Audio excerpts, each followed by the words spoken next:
Assalamualaikum warahmatullahi wabarakatuh. Bismillahirrahmanirrahim. Alhamdulillahi wahdah. Wassalatu wassalamu ala rasulillah sayyidina Muhammad ibn Abdullah wa ala alihi wa ashabihi wa mawalah amma ba'd. Mari kita bersama-sama bersyukur kepada Allah Subhanahu wa taala.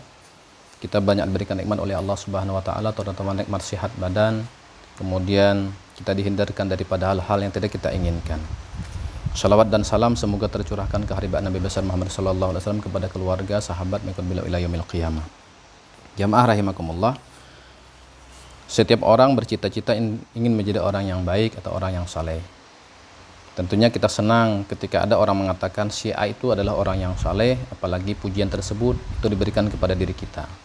Tidak ada orang yang senang ketika dirinya dicela atau dicap sebagai orang yang jelek atau orang yang buruk.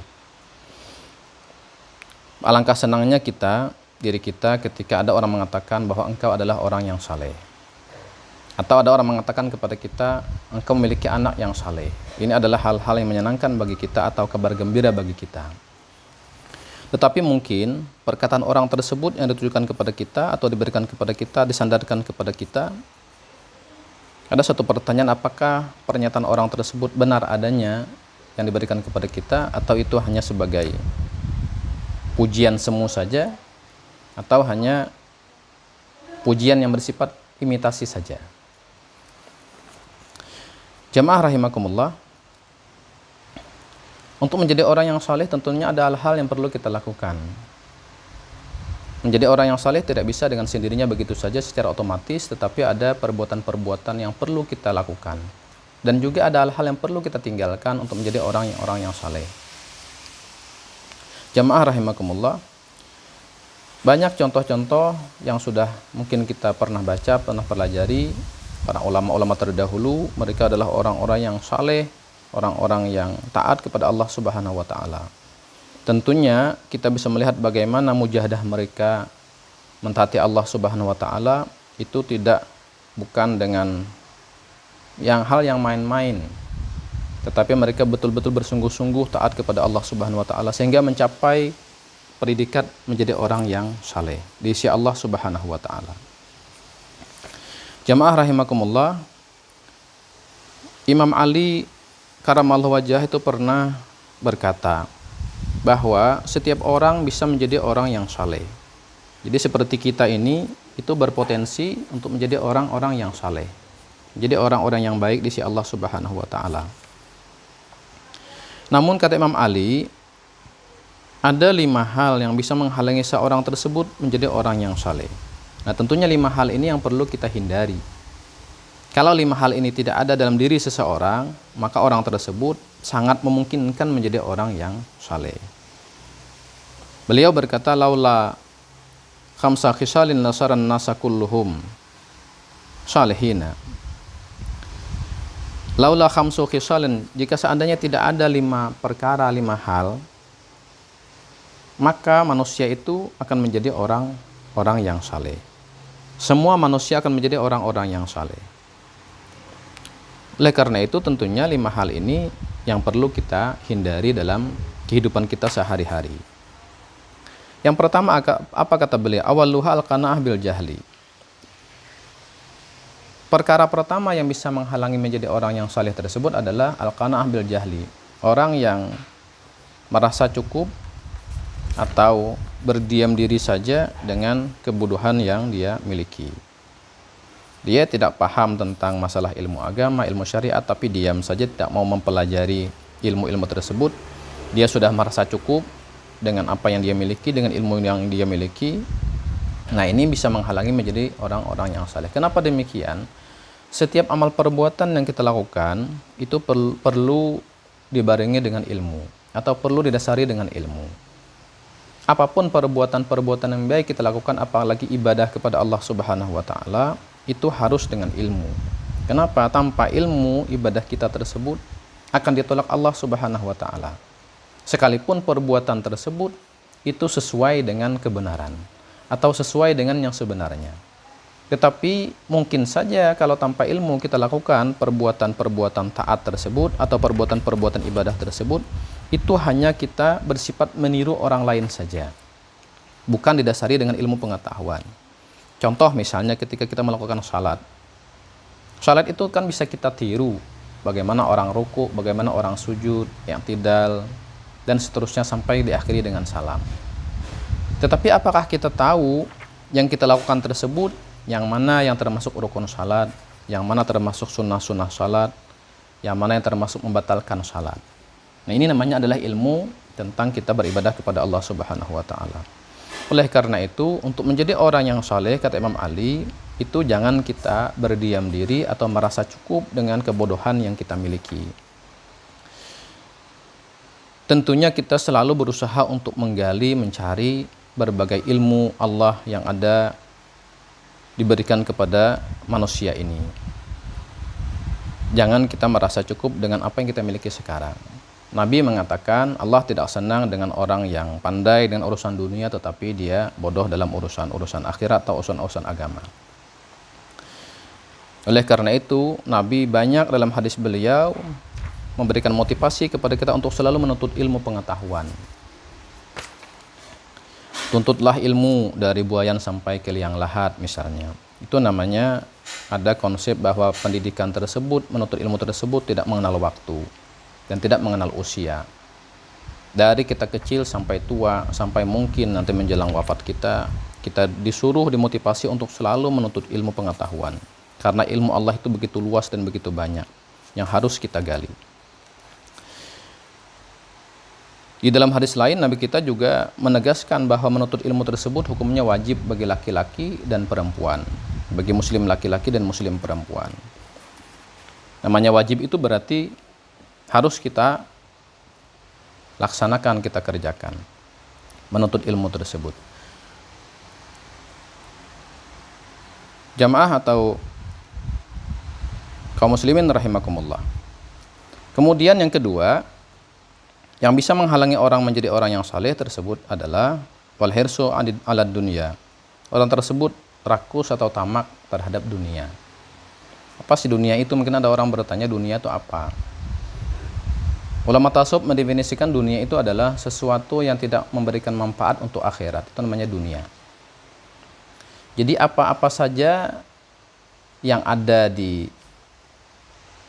pada kita ini yang tidak ada manfaatnya untuk akhirat, perbuatan kita ataupun tindakan kita ataupun apa saja kegiatan-kegiatan kita yang tidak ada manfaatnya untuk akhirat, itu namanya adalah dunia. Orang yang gemar atau rakus terhadap dunia itu menghalangi menjadi orang yang saleh. Memang dunia ini adalah sesuatu yang menggiurkan. Nabi pernah mengatakan dalam sabda beliau, dunia itu diibaratkan dengan sesuatu yang berwarna hijau dan manis. Orang tentunya kalau melihat warna hijau itu adalah warna yang menyegarkan. Dan rasa manis itu adalah rasa yang selalu diimpi-impikan atau disukai oleh setiap orang. Sehingga banyak orang yang tertipu dengan dunia ini dan mereka lupa dengan kehidupan akhirat. Padahal kehidupan akhirat itu kita sudah dikabarkan oleh baginda Nabi, itulah kehidupan yang kekal abadi. Dibandingkan dengan dunia itu jauh tidak ada apa-apanya. Kehidupan dunia itu sangat singkat kalau dibandingkan dengan kehidupan akhirat yang tidak ada ujungnya. Maka oleh karena itu, untuk menjadi orang yang saleh, bagaimana kita menjadikan diri kita menjadi orang-orang yang zuhud terhadap dunia, menghindari daripada kerakusan terhadap dunia ini. Zuhud terhadap dunia bukan berarti kita tidak sama sekali tidak kepingin dengan dunia, tidak. Tetapi orang yang zuhud dengan dunia adalah orang yang memanfaatkan setiap pemberian Allah Subhanahu wa taala tersebut untuk hal-hal yang bermanfaat, terutama untuk akhiratnya kelak. Orang yang kaya bukan berarti orang yang zuhud tersebut ketika dia kaya dia tidak menggunakan hartanya tersebut untuk dimanfaatkan dalam kehidupannya, tetapi dia memanfaatkan kekayaan tersebut pada hal-hal yang bermanfaat untuk dirinya dan juga bermanfaat untuk orang lain. Dan itu dia lakukan sebagai bekalnya untuk nanti menghadap Allah Subhanahu wa taala. Kemudian yang ketiga adalah wasyuhu bil fadal. Orang yang pelit dengan karunia Allah Subhanahu wa taala. Orang yang pelit akan terhalang menjadi orang yang saleh. Banyak kita membaca riwayat para ulama-ulama terdahulu ataupun ulama-ulama yang pernah kita temui, kita lihat adalah orang-orang yang saleh, pasti perilaku mereka tersebutlah perilaku orang-orang yang pemurah. Karena pemurah tersebutlah perilakunya Nabi kita Shallallahu Alaihi Wasallam. Coba saja kita cek guru-guru kita ataupun ulama-ulama yang pernah kita temui, yang mereka sudah tidak diragukan lagi kesalehannya, pasti mereka tersebut adalah termasuk orang-orang yang pemurah, bukan orang-orang yang pelit dengan karunia Allah Subhanahu wa taala. Kenapa? Karena pelit itu dibenci Allah Subhanahu wa taala. Dan pemurah itu adalah perbuatan yang dicintai Allah Subhanahu wa taala. Oleh karena itu, orang yang ingin mencapai predikat saleh di sisi Allah Subhanahu wa taala akan melakukan hal-hal yang disukai, dicintai Allah Subhanahu wa taala, menghindari hal-hal yang dibenci dan tidak disukai Allah Subhanahu wa taala, termasuk salah satunya adalah bersifat pelit atau kikir terhadap karunia Allah Subhanahu wa taala. Kita dianjurkan untuk berbagi terhadap orang lain. Dan Allah sudah mengajarkan dalam Al-Qur'anul Karim bahwa kita disuruh untuk memberi kepada orang-orang yang terdekat kita, terutama keluarga dekat kita. Kita disuruh untuk berbagi karunia yang Allah berikan kepada kita kepada keluarga-keluarga yang terdekat dengan kita. Itu lebih utama kita berikan. Kemudian yang keempat adalah waria fil amal. Yang menghalangi orang tersebut menjadi orang yang saleh adalah seseorang tersebut ria dalam beramal. Ria itu adalah memperlihatkan amal perbuatan yang baik untuk mendapatkan pujian daripada orang lain. Itu namanya adalah ria. Ada saudara daripada ria ini namanya adalah sum'ah. Kalau sum'ah adalah memperdengarkan perbuatan baik yang dia lakukan kepada orang lain, padahal orang yang tersebut tidak mengetahui perbuatannya, tetapi dengan tujuan dalam hatinya adalah agar dia mendapatkan pujian daripada orang lain. Nah, kalau orang tersebut beramal tapi diikuti dengan sifat ria, maka orang tersebut akan terhalang menjadi orang yang saleh. Kenapa? Karena amalnya tersebut boleh jadi menjadi sia-sia dari perbuatan ria tersebut. Boleh jadi amal perbuatannya, pahalanya yang sudah Allah siapkan baginya itu terhapus dengan perbuatan ria, atau tertolak dengan perbuatan ria yang dia lakukan tersebut. Kenapa? Karena ria ini adalah salah satu termasuk daripada perbuatan syirik khafi atau syirik kecil. Dan Allah paling tidak menyukai perbuatan syirik dari seorang hamba terhadap dirinya. Maka ketika seseorang beramal diikuti oleh ria, itu kemungkinan besar amal tersebut menjadi sia-sia atau tidak mendapatkan ganjaran pahala daripada Allah Subhanahu wa taala. Jauh lagi untuk mencapai predikat seseorang yang saleh di sisi Allah Subhanahu wa taala, sedangkan Allah sendiri itu ketika beramal beribadah kepadanya ada keinginan untuk mendapatkan pujian terhadap orang lain. Kemudian yang terakhir adalah wal ijabu birra'i. Dia merasa kagum dengan kemampuannya atau cara berpikirnya. Mungkin kagum dengan pendapatnya, idenya dan lain sebagainya. Ini juga bisa menghalangi menjadi seseorang yang saleh di sisi Allah Subhanahu wa taala. Kaum muslimin rahimakumullah, orang yang paham dengan ketentuan Allah Subhanahu wa taala atau garis takdir daripada Allah Subhanahu wa taala, maka mereka akan memahami bahwa apapun yang terjadi terhadap dirinya dalam semesta ini, apapun yang dia miliki, potensi apapun yang dia miliki, kelebihan apapun yang dia miliki, itu semuanya bersumber daripada Allah Subhanahu wa taala. Bukan datang dengan tiba-tiba atau hanya semata-mata hasil usahanya sendiri, tetapi itu merupakan bagian daripada karunia Allah Subhanahu wa taala yang perlu dia syukuri dan perlu dia sadari bahwa itu semua merupakan daripada Allah Subhanahu wa taala. Maka oleh karena itu tidak ada hal yang patut dibangga-banggakan daripada kelebihan-kelebihan tersebut, selain daripada kita memperbanyak syukur kepada Allah Subhanahu wa taala terhadap kelebihan-kelebihan yang Dia berikan kepada kita.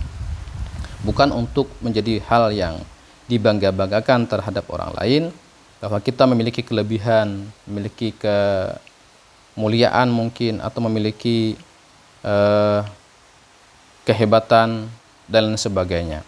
Tetapi itu digunakan untuk kita meraih manfaat sebesar-besarnya baik bagi diri kita ataupun orang lain, bukan untuk dibangga-banggakan, dan kita sadari sepenuhnya bahwa itu adalah bersumber atau datang daripada Allah Subhanahu wa taala yang perlu kita syukuri.